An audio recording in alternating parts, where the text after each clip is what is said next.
Hey, ladies and gentlemen, we're trying to figure out some technical difficulties at this moment. Please bear with us. What's up, IOU audience? If you're there, I don't see anybody in the comments yet, but thanks for the patience if you were here. You got a few people watching, absolutely, and they are on YouTube. Ah. So we're not going to lose the feed regardless. So we're waiting for Lamar to show up again. We're having some technical difficulties. These things happen, these are live shows. So, and we have, you know what? I'm even going to take the banner down. This is who you have. Let me get Brandon in his place. Let's get Tim in his place. And in the famous words of Brian O'Halloran, I'm not even supposed to be here today. What's up, audience? Again, thanks for your patience. We have some tech issues on our guest end that we're trying to figure out with some of the products that are being used. So yeah, but we're hopeful as always to get our guest up here, and we're working it out. So yeah. While we were doing that, hey Tim, you got some kind of exciting news. Yes, sir. So what's going on with you in the works? The Indie Escape? Oh, just working on stuff, and don't have a date set yet, but definitely working on stuff, trying to coordinate some things. But it's going to be a surprise. Joe, I want it to be a surprise. Okay. I know we want to fill dead air, but come on. We should more so talk about July 5th. We have our next episode, right? Symbolistic Cynicism with producer, director, and actor Laura Ann Gray. How cool is that? It's kind of cool. Nice. Gabe's gonna have another banger of a show. I can dig it. Oh, I can dig it. I can talk about. Let me tell you, CJ's last show. He interviewed a good friend of ours. Was it Jesse D'Angelo? And I have here two of his books, which I purchased. And let me tell you, this one. Oh my goodness! It's a zombie. It's the apocalypse. What were you expecting? Zombies? Doomsday Dogs, dude. It's the absolute best horror comedy I've read and not seen. It's got to be a movie. Got to be. Sweet. I think Lamar is trying to come back in. Survey says no whammy, no whammy, no whammy. Come on. Shit. I think Definitely not a spinning wheel of death, please. Wait. We see the light. But can we hear? Do you hear me? Can we hear it? Can you hear us? me? Oh, yes, we can hear you. We can hear you, yes. Lamar, just do me one favor, man. Like, turn your phone, if you can, please, to get the... Yes, this is like a walking music video, but yes, we can hear you. Yes. I think he's gone back to where I had to set it up again. From. Right on. Nice. All right. We got Sean Smithson in the house. Hey, brothers. Good to see you, Sean. What's up, Sean? Thanks for the support, brother. All right. So, hey, do you guys want to start this thing off right? Yes, let's start it off. And Lamar, we're gonna do the intro of the show, and then we'll bring you back up, buddy. All right. In a few minutes. Everything's good now, right? Everything is good, and we are live. We're live, brother. So we're gonna take you down to the green room for a few minutes, start the show, and then we're gonna do your intro video, and then we'll bring you back up. Okay. All right? See you in a few, bro. Sweet. Tim, you good? Yeah, I'm good, brother. Thank you, man. Thank you, Joe. Thank you, Joe. Appreciate you. My pleasure. Good seeing you guys. Take care. You too. All right.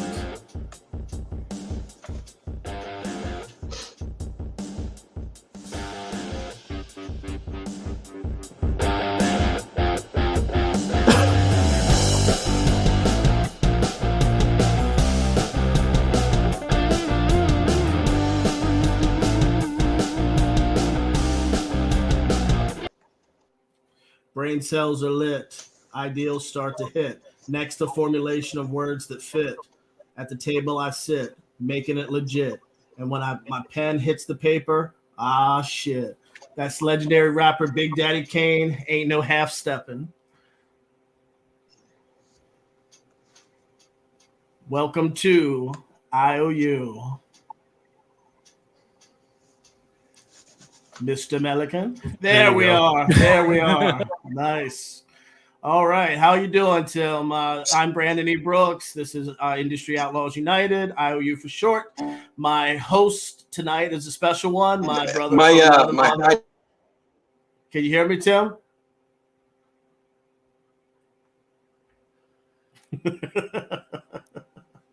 That is a funny frozen And face. this is live, ladies and gentlemen. Hold on a second there.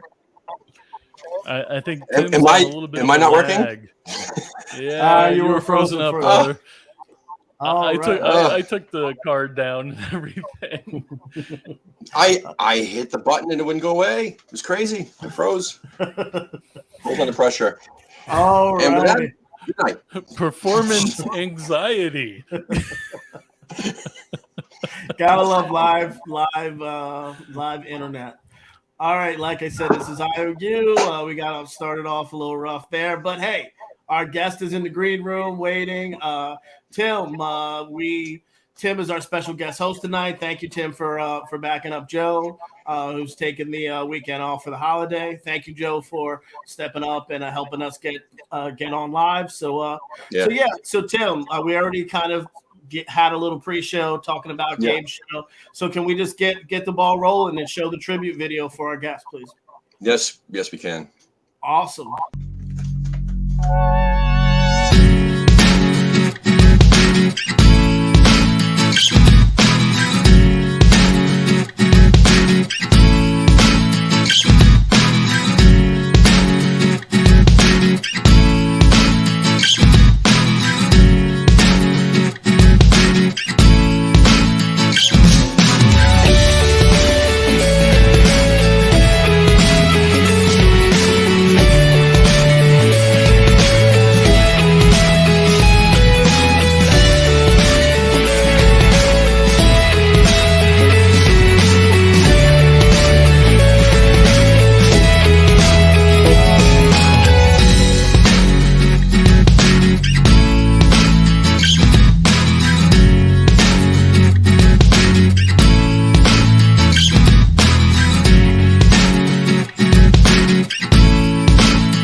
Pretty dope.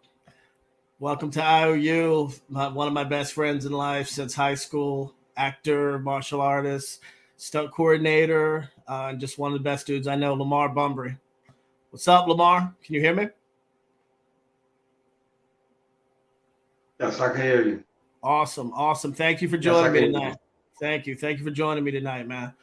Yeah. So first, were you able to see the tribute video? Yes. Absolutely. It was beautiful. Thank you. I thought you'd like it, brother. Awesome. Thank you, Sean, Libby, Crystal, for joining us tonight. So Lamar, I always start off the show like a little backstory. Like I said, Lamar and I have known each other since high school. Actually, a little bit before that with the outdoor school stuff. So just give our audience a little bit of backstory about like how you grew up, like where you're from, and what you were like as a kid. Well, I was born in Camden, New Jersey, and I grew up in Cherry Hill, New Jersey. And actually, as a child, as you know, Brandon, I was pretty much the exact opposite of who I am now. I was very chubby, very pretty quiet. Well, I'm still quiet. I stayed in the background a lot, and you know, just like any other child, just going through things in a back in the day situation, and just dealing with bullies, dealing with after school stuff, dealing with just regular growing pains and things of that nature. Um, we seen a lot of things, my friend. Absolutely, A lot absolutely. of things. Yes, yes. So what was it like? I mean, obviously, like you said, you grew up and you were overweight, and I'm sure you dealt with some bullying and some ridicule. But what was it like growing up in those church schools when you were like that? I mean, was it tough? Was it something that you had to? Because we'll get into like how you overcame it in high school. But what was it like during those formative years? Um, Absolutely, it was tough. You know, um, we just had a lot of different issues that we had to deal with back in the day that a lot of people don't have to deal with today. And we kind of just had to deal with things on our own and just stand up the best way that we could. There was no instruction manual. There really weren't any websites to go to. Um, there weren't any groups or anything like that yet. So, we all kind of had to just figure it out on our own. In a way, it fortified us in a different way because we literally had to do that, you know? Yeah. Yeah, absolutely. I think it did make us tougher because, like you said, we had to just deal with it.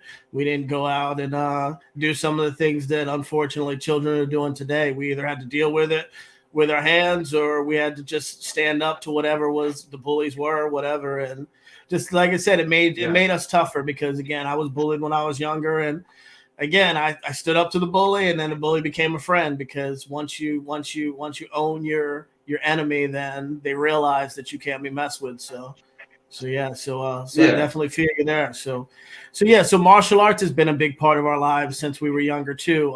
Talk about what martial arts means to you, because I know you went through a transformation. I call it the summer of Blade for you, but I remember being at school, and then you went away one summer and then came back and like metamorphosized into like a totally different almost being. So talk about that a little bit. Well, during that previous summer, I just decided on my own that if I was going to change anything, the change has to start from within. There is no outer force that can really influence you more than what's within. So you start with that and then work your way out. And then I remember I could only do maybe 10 push-ups. It was terrible. Um, but one week I could do 10, the next week I could do 20, the next week after that I could do 30, and so on and so forth. And we didn't really have trainers back in the day around that time. So a lot of the martial art movies and things like that, when people were doing a lot of their own stunts, we were actually able to, slow those down and work on certain moves because we knew they were actually doing. And if they were Yes. actually doing them, then if you train hard enough for it, you can actually do it too. Because they have two arms and two legs just like us. So I felt that when I got involved in these things and I really officially started to train, I was kind of had just a certain muscle memory that was already kind of there just from training myself. Because before I was trained by any teacher, I trained myself. And when you saw me that next summer, that was the byproduct of that. just staying in the house, just working out every day, not going out, hanging out, just being focused on the task because the task was out of a need, not a want.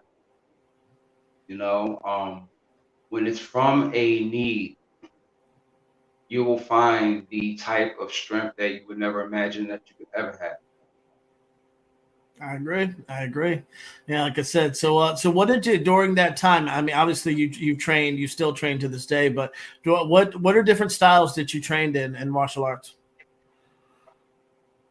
All right, well, I would say during the Power Ranger era, pre-Power Ranger era, I was into the Taekwondo and everything like that. It was the Master Yi Karate, Tiger Showman's era. So I was in Tang Soo for a while, and as a heavier person, it was definitely a different experience. But I was happy that I was able to do that because I was able to figure out that certain arts everyone can do them, but you have to modify them the way that your body is proportioned so that you can be the best at it for you personally. Yeah. And then after that, I got into different aspects of Jeet Kune Do from a good friend named Byron Cox. He was one of my first trainers, and we got together and we would train for a while. But he left, and then I would continue my training on. And then I met another man named Darian Izar. Me and him got together, and he has a style called Unorthodox Shadow Rule, which is a combination of Muay Thai, boxing, kickboxing, a couple other things mixed up in it. That was a lot of fun. And, we still work together every now and then to this day. Later on, I started meeting just different people along the way who just knew little things, shout out to Sifu Raymond Blom, that's my man right there. He's taught me some things. I want to go from him. Steve Orvin, learned a couple things from him. Robert Samuels, then the whole crew over there learned things from them. Then later on, I met who did I train with? Then later on, I started getting into Wing Chun, and I started training with a couple people around the way who studied the art. Then I trained some under Master Keith Mazza. He's over in near the Cherry Hill area. I started Mm-hmm. training with him, and then I started, branching off and learning from different people. And after a while, I started to understand that it's the person that kind of makes the style, not the style that makes the person. It's all about how you move, how you do it, even everything down to your own temperament Mm-hmm. that really dictates how you move or what pretty much style of combat that will work out, for you. Some people are aggressive, so they go for aggressive styles. Some people are passive, so they go for passive styles. And it works for them.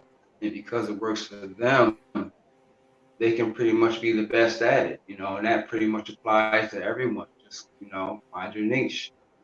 Absolutely, absolutely. So as a young person coming up, like, what were some of your hobbies? What were you interested in outside of martial arts and all of that? Once you got into it, I know you draw and you do some other things. So speak a little bit about that. Oh yeah. I had a very vast, how can I say, very, very vast imagination because, I was the only child for a huge part of my life. I was raised by an elderly woman and an elderly man, my Aunt Ruth Henderson and Uncle James. So when you're living with older people, it's kind of a gap. So you're kind of left on your own with it. So that's when I started to delve into finding out what my own talents were, just for the fun of it. So drawing, I would start drawing my own comics. I would do tracing on tracing paper and then create different characters based off of bits and pieces of this and that and just sewing it all together and just Mm-hmm. coming up with my own thing. Just it was really just for the hell of it because I really didn't realize that the ability to come up with these little stories are the same things that draw into the ability for you to create stories as you get older. And Absolutely. I was also an avid video gamer. I was really deep into fighting games, but my deepest level will always be RPGs because they're the type of games where you gotta think and you gotta grind out and you gotta get experience points, you gotta travel. It's kind of like how life is in general. You know, you start off, life is not a button masher. It's an RPG game. You meet people, different towns, get different squads. They all have different abilities. Whatever job that you're doing, you can't just win at it. You have to do it over and over again and grind out for months to get it done. You know, it's the closest thing to how real life actually is It's because true. we True. have to take our time. Yep. Absolutely. So what were some of your favorite films coming up like that stuck with you? Well, we came up during like I say, we came up during the kickboxer era. The we were right at the end of the post Bruce Lee era, so we caught the tail end of all the Bruce Lees and the Bruce Lies and Bruce Lays and all that stuff. And then we was in the Cynthia Rothrock era and things of that nature. You know, everything the Sammo Hungs and all those things. So when you come up during that time, it's a mixture of like the classic stuff, and then there's the Van Dams, the kickboxers, the blood sports. Even a shout out to Chuck Norris with the Octagon. You know, Oh yes. yeah, respect the Octagon. There's a Yeah. couple movies out there. You know, Michael Jai White's Boyega. You know, of course, Boyega, one of our favorites Oh from yes. Undisputed. Like it was just during that time. Even the Ninja Turtle movies during that time. It had a certain level of turn up to it, certain level of grit Absolutely. to it. Always movies had grit, grime, and they had the cool training montages, things that actually made it make sense for this person to be good by the end of the movie. So It's during true. that era, um, we saw the purest form of creation as far as film work Absolutely. I because agree. We everything were else talking. after that, Yeah, I agree. We were everything else talking. after that was based upon after that or based or built on after that. But that was the main nucleus Yes. of film Absolutely, work. absolutely, absolutely. So, before we show, I'm going to show some of your accolades via acting reel I put together for you. But talk about the modeling. Like you did a lot of that, and you even dabbled in singing a little bit. Talk a little bit about what those two areas mean to you. Um, I remember when I first got involved in modeling, it was actually really fun. It was kind of just when I just finally, got into my new frame, just went into my new transformation, and I started getting into just different like fashion shows and doing print work and all those things. It was, I would just say it was something that would serve me for that time in my life Yeah, when I was coming from one transformation to another. That was kind of more of my high fiving to myself and say, okay, let me see if I can do this now. Because no matter where you start at, as long as you keep going in one direction, you'll end up there somewhere along the way. And I ended up to have to do that yeah, simply because I just kept going. So, that started, and I come from a very musical family. So, me, all my family members, we all sing. There's some of them that dance. And so me at that time, I was creating some music and I said, why not? Let's see if I can do this. Um, I also got involved later on as I developed. I learned how to rhyme too. I started doing that. I ended up having a low key mixtape that I had out a little while ago that not too many people know about, but that's there's going to be things dipped in the pot for later on for that too. Um, Let me see. that's what's It's just up. all creativity, man. Absolutely. Our creativity, it comes out in any way which possible, depending on what stage of life you're in or what type of creative form you're in. Sometimes you're going to be in a creative form when you're going to have to write something and make a story. Sometimes you may have to do a poem. Sometimes you'll do a song. Sometimes you'll do a rhyme. Sometimes you'll do a dance.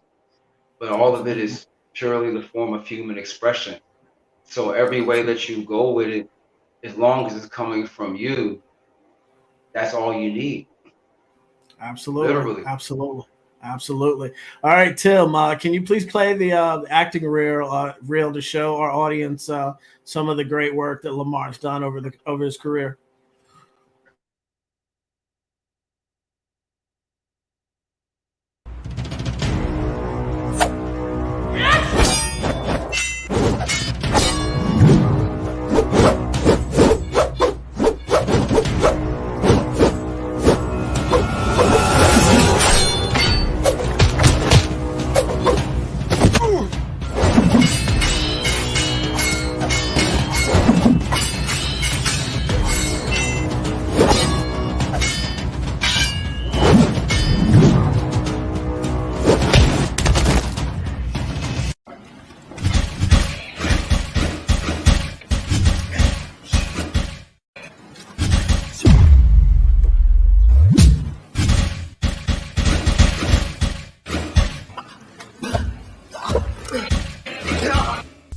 Let me ask you something.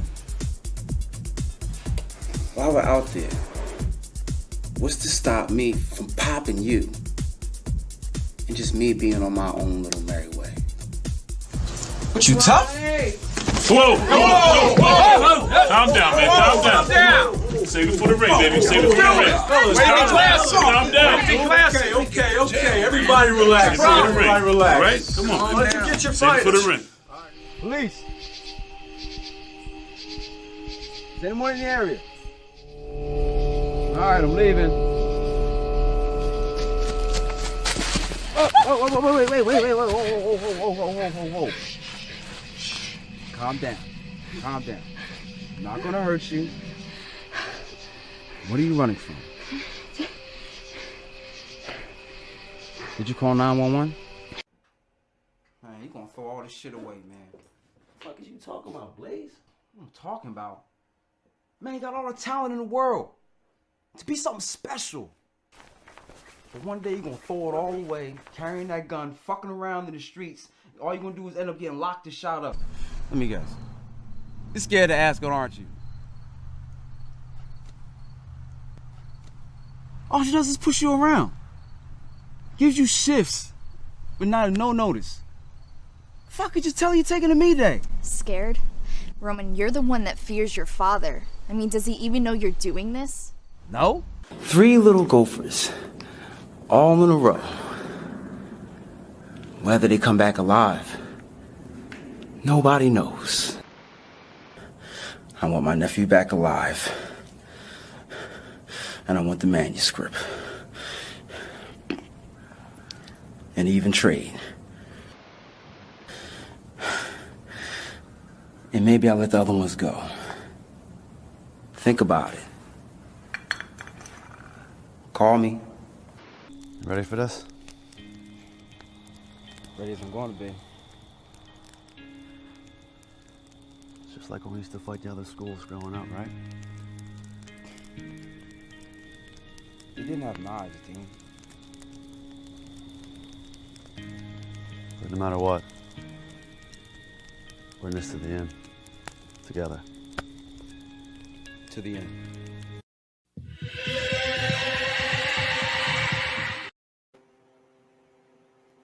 Dope.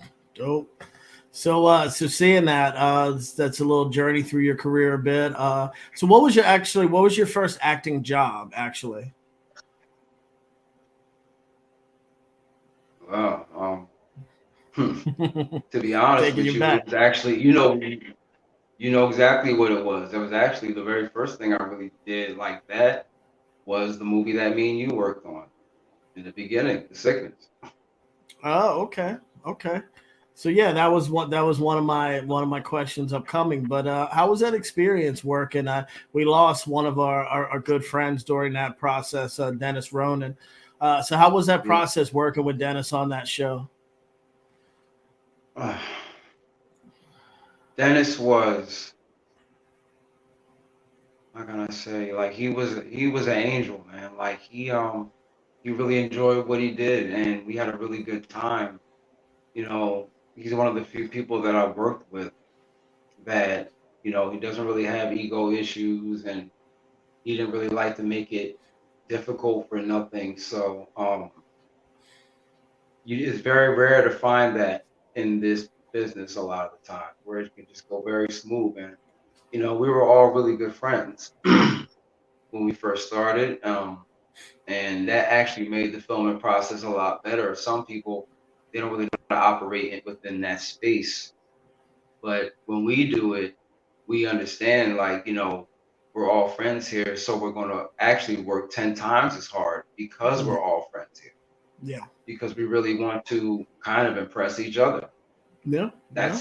That's the way I kind of feel about it. If I'm going to be working with someone that, we're friends, I actually want to impress them. I want to be very easy with them. I want things to go very smooth with them, because why would I not?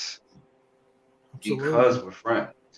Absolutely. Yeah, Why it would I made not? and yeah, it made the process much easier. And like you said, some people don't see it that way, but it's like I said, we had a good time doing that, doing the first short film that we did, and yeah, and then we went back later and did some more things we'll talk about. But yeah, like I said, rest in power, Dennis. That was perfect how you said Dennis was an angel, because even Yeah. through hardship and agony that he was going through that we didn't even really know about near the end, like he definitely was still had a smile on his face. So that, like I said, props always to Dennis. We miss you, buddy. All right, so Yeah. so moving forward, you actually jumped on the stage in a reimagining of The Great Gatsby. Speak a little bit about what that was Yeah. like, because that's a whole different animal to work on the stage. So how did that come about? Well, actually, when you're dealing with film versus stage, it literally is a whole other animal, because there is no cuts.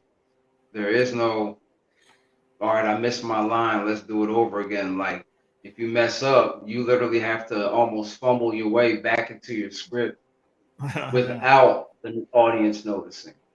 Yeah. If you can do that, then you can do stage. If you can fumble through your script without anyone noticing that you skipped a beat, well, you're made for this. And the person next to you who hears that you're fumbling on a script, and then they throw you little clues to kind of get you back on track, they're made for this too. Absolutely, absolutely. So what was it like just being the lead in that? Because you had to hold it down. I saw some of the photos. I didn't see it live, unfortunately. But how was that, just being the man there out front of that such a play? Um, it was it was a lot of pressure, but it was the pressure that I needed to overcome, because once I knew that all that was laying on my back, I had to really zone in, and I had to really, really zone in and find my center, and know that when I go up on this stage, if I can just make it through this, if I can just get through this entire thing, it'll make me a better screen actor when I return back to the screen. Because there's, how can I say, sparring, and then there's real fights. The film is like a spar, because you can start it over. But the stage, that's just a whole freestyle. And if you can get through that, if you can really get through that, then I would really say, once you return back to film, the transference actually is a blessing, because it's easier for you now than it was before you had that stage experience. Because no matter how crazy it gets in film, it'll never be as crazy as you standing in front of a bunch of people having to get it right. the first time. Absolutely. No cuts. Yeah. There are no cuts. So if you can deal with that, you'll be able to go back someplace where there are cuts. Yes. And you'll be able to improve Adapt, yourself based off of that and adapt. Absolutely. All right, so that moves us along. Tell us about your role as Roman in Lauren Lapree's The Dark Military. Yeah, Lauren, another great guy. Much respect for Lauren Lapree. Lauren, I remember I met him as an extra on another set, and we were just talking. I had no idea that he was even a director. He was just another one of the extras, and that is that is another lesson that you can learn through osmosis as you go along in your film journey. You never really know who's in the crowd. Just because they're an extra that day, that extra might be a producer or a director, and they're just helping this director out just for the heck of it. So me and him, we just started conversating, and we just took a liking to each other. And when we did that, he just said, "Listen, I actually have a call out from one of my characters in the film that I'm doing." I said, "You're doing the film?" He said, "Yeah." I said, "Well, all right, cool. What are you doing?" And he told me about it, and he was like, "Well, would you be interested in coming and reading for something like this?" I said, "Sure. Me and you're vibing right now. So if we're vibing right now, I don't really see no reason why we wouldn't vibe on set." So I went there, we talked, I read, and he's like, "Okay, look, you got the part." So it's kind of like I made it in the very last minute, because if the other person didn't call out, then that role wouldn't even have been for me. But I guess it was meant for me, because that's how the cards played out. It's crazy how your destiny plays out for you without you even realizing it. You just got to go about your day. And The Dark Military was, as I would say, it was one of the most fun projects that I worked on after me and you worked together, because it was still more camaraderie on the set. Everyone was really really cool, well behaved people, well respectful people, and we got through it. We shot it. I don't know. We shot it in a very very short time period, where we had to get it right, or we were going to lose the set space. So we all had to get it right. But because we were all so close together, we were able to actually pull that off, and we were able to create a masterpiece. Always shout out to Lauren Lapree, and everyone else on the Dark Military Squad. It was another pinnacle point in my film career, actually. When I started off just doing extra work, just like everybody else, and I just literally worked my way up just by talking to people and asking them, "Hey, what do you have going on? What do you have going on?" To the point where I would have things going on, and each one teach one. If I got something going on, I would extend my hand to somebody else that's trying to do something too. All I need to know is, do you have the same version of the fire in your eyes that I had? Do you have your version of it? Yep. If you do, then you can do this. That's if you what's don't, up. It might be a little more difficult, but we're all here to learn one way or another. So give it a try. Look at yourself in the eye and see what you see. I like that. Each one teach one. I like that. All right. So we're going to get to my weekly one sentence or silence, which is I throw out a name of somebody you work with, and you speak a couple words about them. And if you stay silent, that means they suck. So you know what it is. So I'm going to throw some names at you right now. Bobby Samuels. Oh yeah. Kudos, Bobby Samuels. One of the best of the best in this area. He's excellent at what he does. He is, he's a blacksmith of the craft.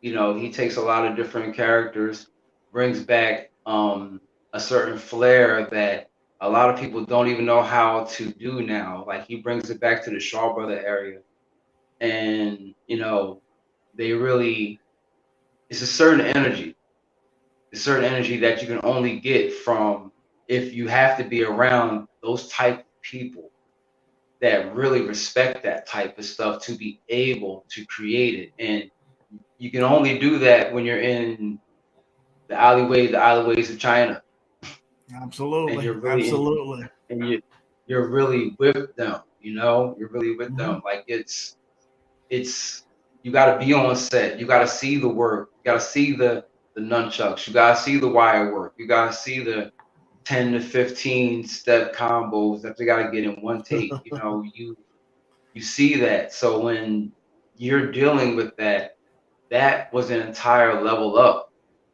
Absolutely. with them because you have to turn up because you're around everyone who's at a certain level already. So you have to keep up or die trying or something. But you just gotta keep, you Absolutely. know, All build it right. up. All right. So John Canada Terrell. Awesome, awesome, awesome. Another great guy. Me and him, we are personal friends. We've hung out a couple times. We've done a lot of things together.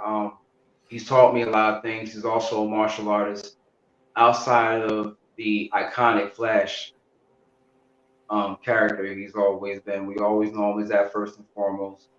But once we get past, you know, the Flash character and all his exuberance, we find out that, you know, he's a black belt and he's doing all these other projects that, you know, he's soaring around in different parts of the state and the country and doing this thing. He has taught me a couple techniques that I will always hold very, very, very dear to me as far as acting goes and also in martial arts. You know, I love him to death and I'll Awesome. always respect him. Yeah. Awesome. All right. Brian Donahoe.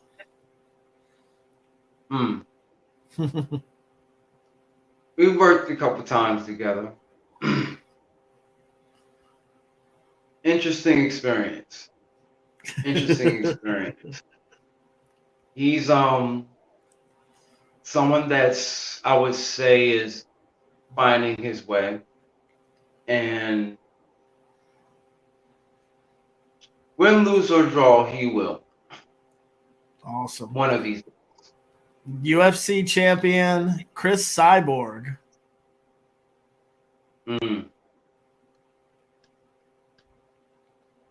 Seeing her in action outside of watching it on TV and you're standing right there.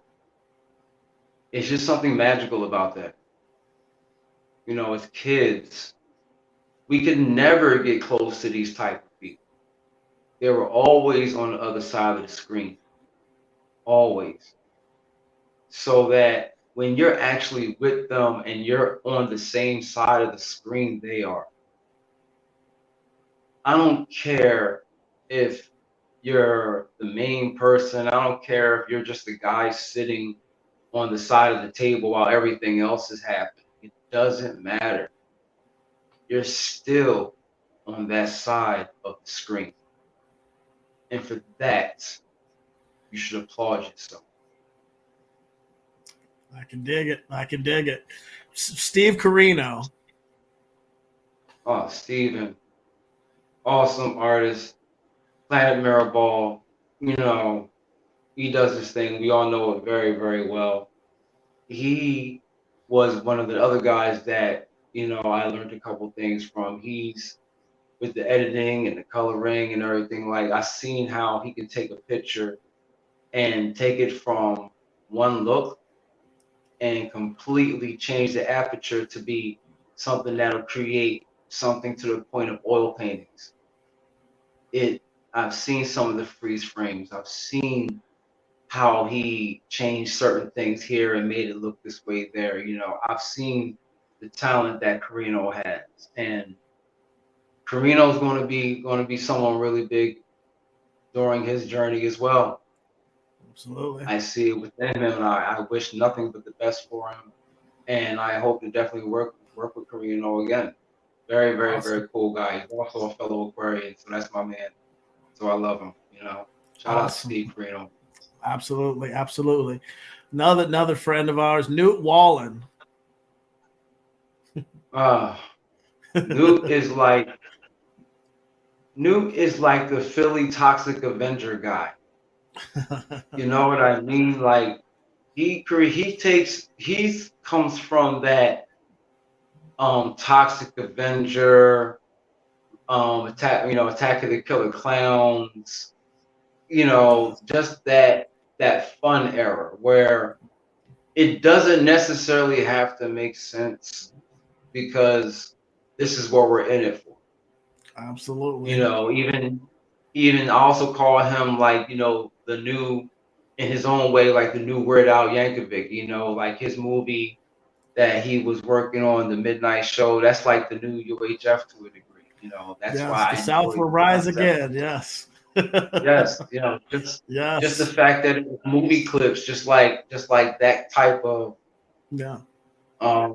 just that type of film work where it's just clips and clips and clips of beautiful nonsense that you could just sit there and eat your popcorn to and know that it's junk food. But this is why you're here.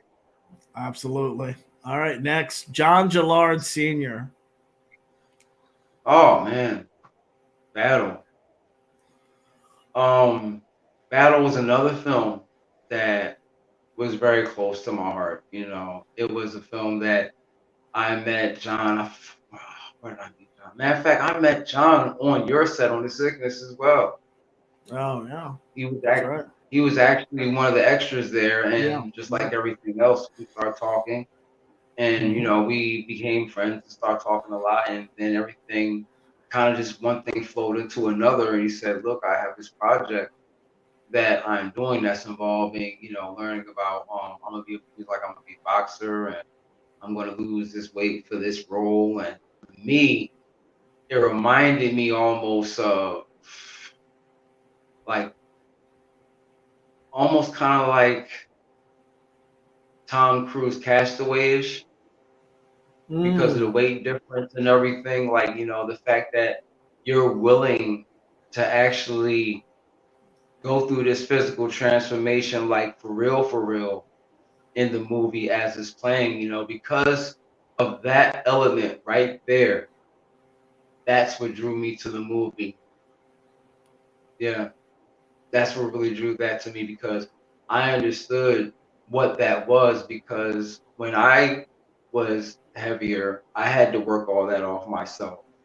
And to see him do it and to do it for the movie, I would say to myself, yo, it's an honor for me to be a part of this, man. Because I like to see the fact that what you were at this part of the film, we actually had to wait until you got that off to actually finish it. Yeah. And on an independent level, for me personally, I thought that was epic. That's what's because up. he had the guts.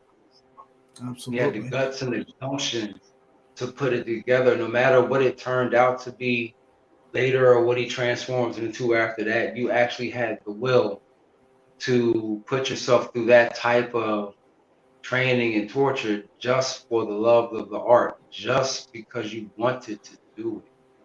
Absolutely. It takes a certain type of person to do that. Absolutely. Shout out to John. All right. So you got through. All right, moving on. So you won Best Actor, and Best Actor award for an amazing performance in a film called Coming Home, directed by Derek Barry. There we go. There's a shot of it there on the screen at the Queen City Film Festival. Tell us about this role because this was a bit deeper than the average role there. That you had to find a lot of emotion in this role here. So tell us a bit about this role here in this film.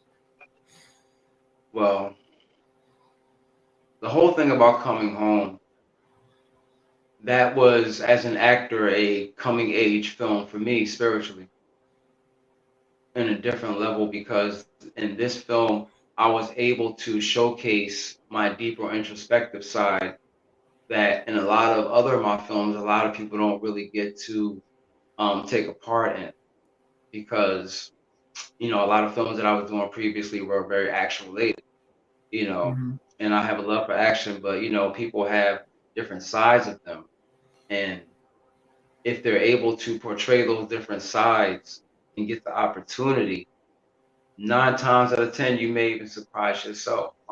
During that time, I was taking care of my Aunt Ruth, and I was still in the middle of all that transition of doing that. So when I met Derek, he kind of asked me to do that role strictly because of that. Mhm. Because he said, well, a lot of things in this film, there's not going to be too much dialect. You're going to have to be able to portray the emotion and give off what you need to give off without saying anything.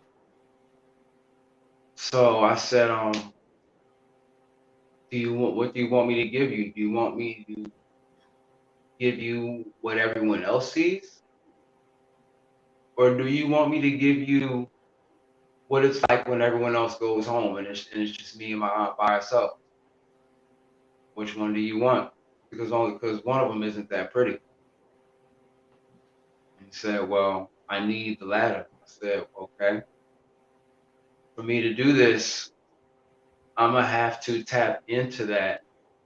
And it wasn't difficult at all because I was actually living it. Now, that made it easy, but it also made it very difficult as well because I was actually living it. I was still taking care of my aunt during that time before, we filmed, and then she passed away, and, we got it done. So, just tapping into that emotion and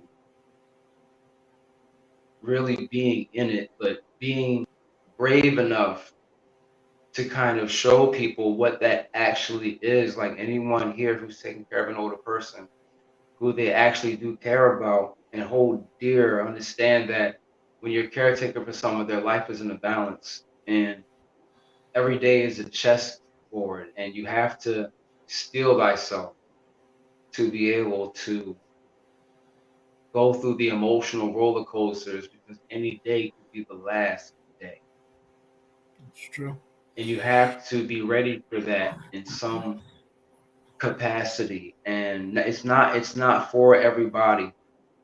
Being a caretaker is not for everybody. You have to be a certain type of person with a certain type of patience, a certain type of love, a certain type of resilience to be able to make it through that and still be intact. So it was emotionally, mm,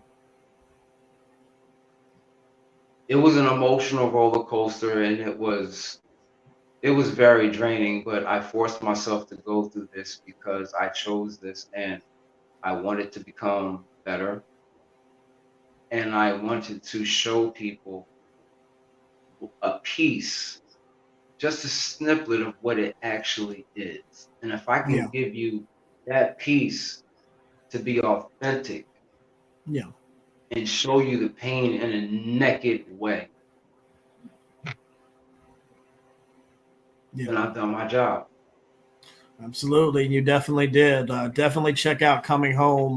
Not certain if it's on social media yet, but I know it did the film festival circuit. But definitely a powerful performance. So, speaking of your Aunt Ruth and Uncle James, you mentioned them earlier.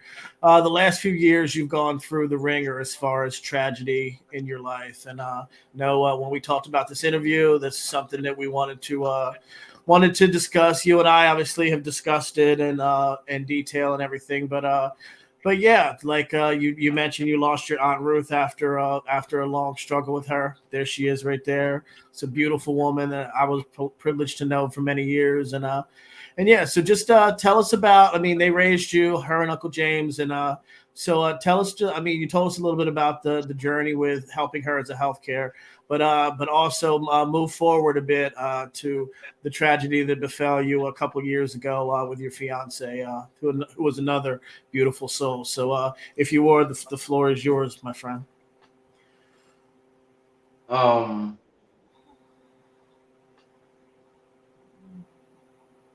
well, after a good 10 years of taking care of my aunt, and the shoe finally dropped. And during that time, that was my worst fear, because my aunt was always there to be there for me. She was always there to protect me. She was always there to, make me feel good about myself when this world was too heavy for me. And me taking care of her all those years was just a way for me to repay her for everything that she's ever done for me. And no matter how hard it got, I didn't care, because she never gave up on me. So I said I would never give up on her. And when I lost her, the only one that was really there for me to help me at least not even deal with the pain, just live with it to a degree, was my fiance, Valerie. And unfortunately, a year after my aunt died, unfortunately, she died of a heart attack. And I was there with her when these things happened, so I was there for it. And then I lost her.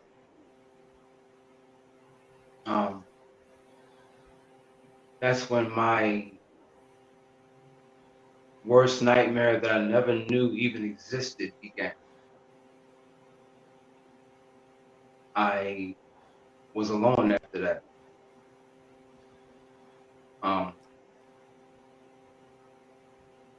Everyone left, and I had to kind of just figure that out on my own.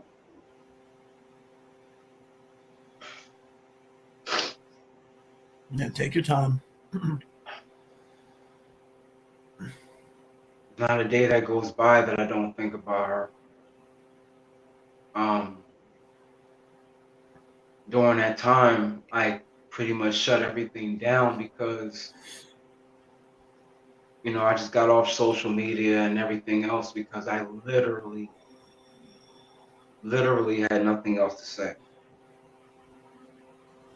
Everything that I was involved in, everything that I built was for my aunt, and building for my fiance and my family, so that we could have something later on in life. And to lose that, I lost everything. And I I really didn't know how to deal with that. I had no idea how to deal with that. It was just, I was in catatonic shock for months. I was in inpatient situations, had gone through just different therapies. Like, for the first time in my existence, I truly understood what it was like for people that actually took themselves away from this world, because sometimes the weight is really too heavy. I'm not saying it's the right thing, but for those who do or have suffered these type of things, I understand, because at that time, and sometimes even now, there's not a day that goes by that I wish my aunt could tell me that things would be all right one more time. If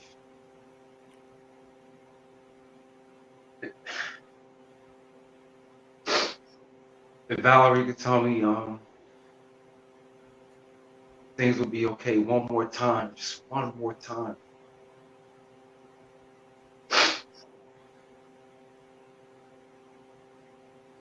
So what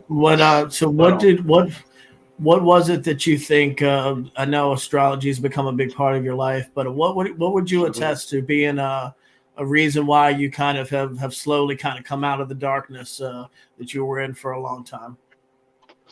Well, I was going through different studies. I'm a big follower of history and different meanings and underground meanings and secret meanings of things. And when I was alone like that, I had literally nothing but time. Nothing but time. And I really didn't know where to go with a lot of things. So I was just going through videos and looking at different things, and certain astrology videos popped up and they made a lot of sense. And I was like, oh man,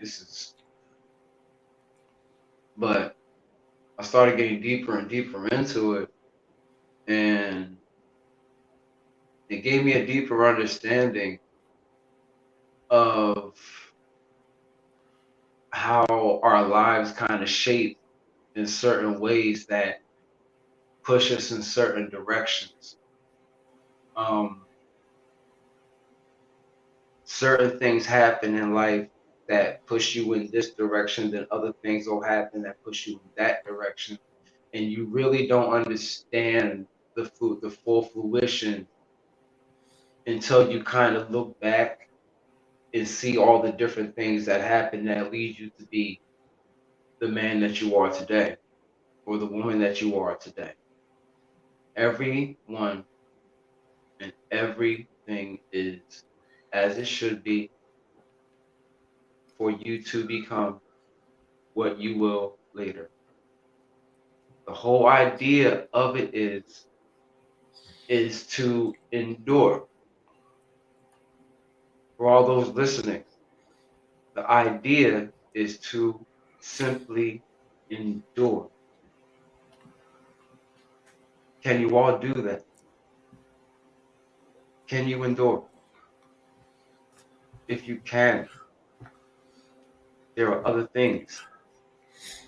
You will acquire certain knowledge that you can only acquire if thou hast gone through these things.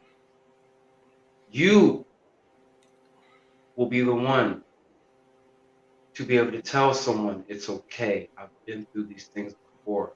There is a better time. You will be able to say these things in confidence and be a rock that you probably never had yourself. And through the study of these things,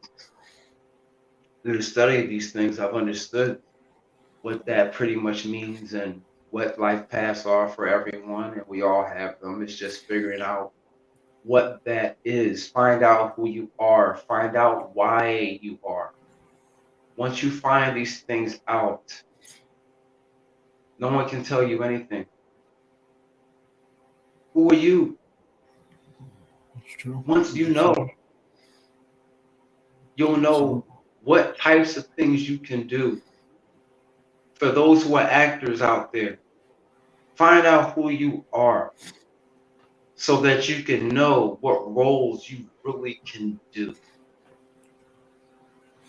Without that, you'll be all over the place, trying to do everything. Not every actor is in everything. If you really pay attention. So find out who you are. And then you can move forward in your way, not this person's way, not that person's way, your way. Absolutely. Yours Absolutely. alone. Absolutely. Just going to look at some of these comments. Crystal said, this is healing in raw form. Absolutely. Absolutely. Thank you, Crystal. Chops 856. You got this dollar bill. They are proud of you. I agree. Real uncle. James and Val are proud of you, my friend. You're a good man, says Sean Smithson. Crystal's Oh giving man. some 100%. Crystal says, preach it. Sean Smith, and great episode again, Brandon. Lamar, it was great to get to know you a little bit. Wish you a lot more success. Yo, shout out to Brandy, shout out to all those people, shout out to Crystal, shout out to Chops. Like, the people that do know me, they know my story behind the camera. Not too many people know my story behind the camera. You know my story behind the camera. Like, this is why this moment is even existing right now, my friend, because you know me behind the camera. Because I had to find my voice to be in the camera again. Yeah, that's why I thought it would be therapeutic for you to do this. Yeah, absolutely, absolutely. And Chops 856 said that what I just said. Absolutely. So yeah, just to get a little more upbeat as we come to the end of the show. I always ask our guests every week this. This is more of an acting side of a question. If you could be any character in any type of a film, any budget range, what would it be, Lamar? That's a tall question for you, I know. I would be a teacher. If any character that I would be, any character that has something important to say, anything that has a message to give to someone else to become something more than they are. If I can be that person to spark that in someone else, I know I've done my job on stage, on film, and for the person who is watching.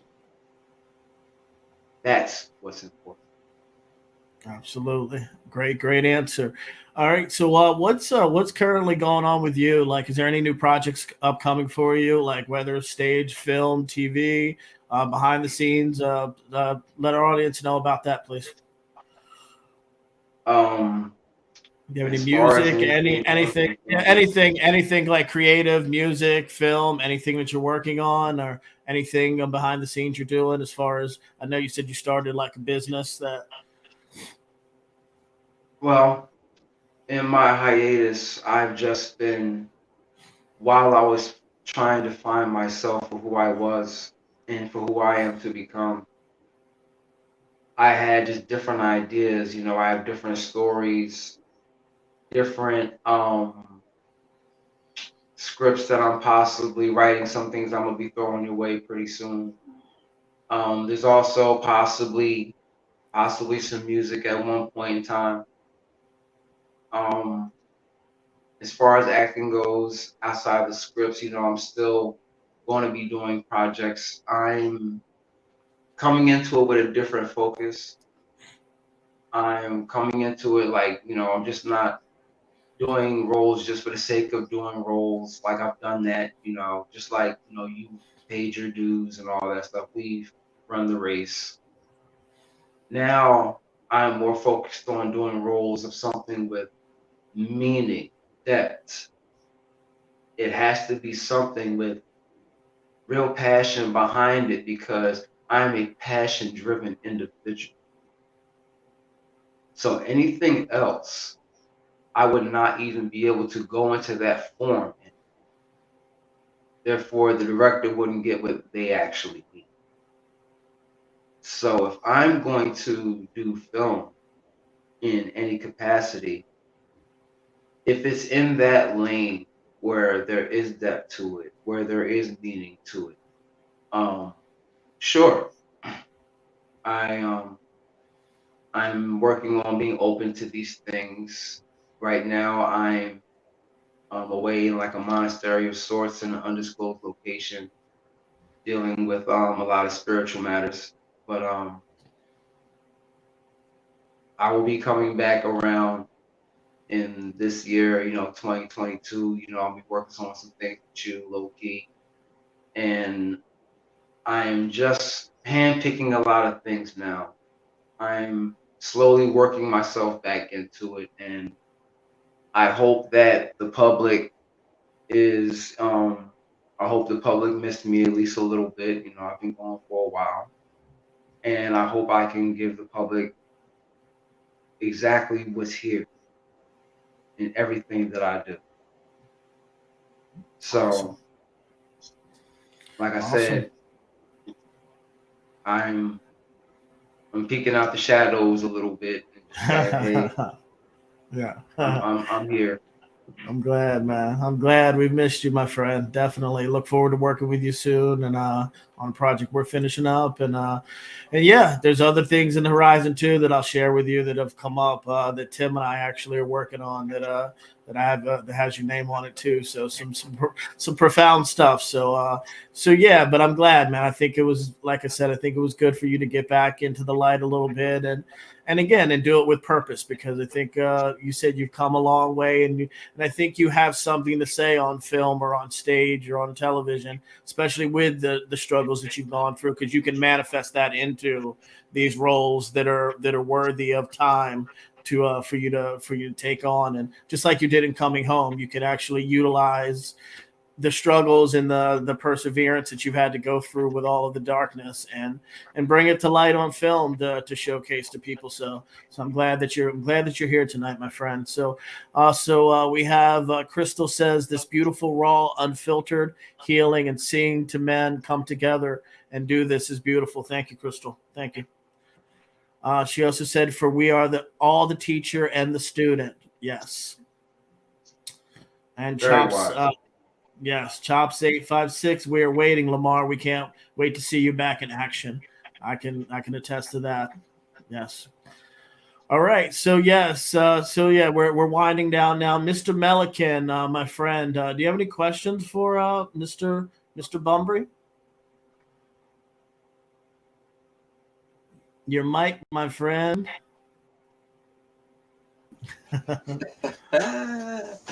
Don't you miss Joe? Don't you miss Joe? I think I'm fired. But no, listen, Lamar, it was just awesome to hear your story, for real. And Brandon's spoken highly of you many a time to me personally. So to actually hear you speak the truth and speak your story, the story was awesome. And yeah, looking forward to working with you in the future, obviously. And unfortunately, look, I think because we weren't actually on Facebook tonight, we lacked questions in the chat room. There was a lot of great comments, though, and a lot of great support for you as well, Lamar. So thanks, everybody in the chat who participated. And yeah, pleasure to see you, man. Absolutely. So, So Lamar, so much. awesome. So Lamar, can you tell our audience where they can find you on social media and keep up with your doings and whatever comes up for you in film, television, music, etc.? I haven't really been on social media that much. I was, right at that moment of time finding self. But every now and then, people can still inbox me every now and then on Facebook. Every now and then I will check it. Other people can catch me for, any type of business. They can email me at aqjersey@yahoo.com. And just little by little, I'll be around. Little by little. If anyone wants to contact me, just send me a message, or if they happen to see you, just ask if you see me and just get back to me or anything like that. I'm kind of in the wind nowadays. It's kind of hard to catch me, but just leave me a message, and when I come to the digital world, I'll definitely answer you back. I just had to get thine self together first before I know what to say to someone else. Understood. Well, Lamar, like the show's Outlaws United. Obviously, it's industry based, but the word outlaw means a lot of different things to me. And in your life, the hard life you've lived, the hack life you've lived, you're an outlaw. You're the epitome of what this show's about. People who are driven and who have gone through struggles and gone through the hustle of not just the business but life. So I love you, brother. Thank you for coming out of the light tonight for us on the network and sharing your story, and continue to share your story, whether it's on other people's shows or via creative forms in music or film, because people need to hear this. People need to hear that the bad things happen to people, struggles happen to people, but we persevere and we come back, and sometimes we come back stronger. So I'm proud of the work that you've done to come back, and that you're even here tonight, because again, it was a long journey to get to this point. So thank you, brother. Appreciate you coming on tonight. Yeah, I appreciate you too. Like I said, you were literally the only person that could pull this out of me, and I'm definitely glad you did. And if anybody just needs someone that just wants to listen, hit me up. Absolutely. He's a good ear. Absolutely. And then thank you for dropping the wisdom that you did tonight. Normally I ask for words of wisdom at the end, but you gave so much during that I don't think it could be duplicated. Kimberly Moody in our chat says, great job, Lamar. Absolutely a great man inside and out. So Thank you so much, Kimberly. Thank you so much. Chops 856. It's great to see you, my friend. It's awesome to see you too, Chops. We'll be talking very soon. Awesome. I just want to know I love you all. I just want y'all to know that. I really do. Love you too, brother. All right, I owe you. Lamar Bumbrey, thank you. Have a good weekend, my friend. I love you, and we'll talk soon. Love you too, my friend. Lamar Bumbrey, everybody. All right, Mr. Melican.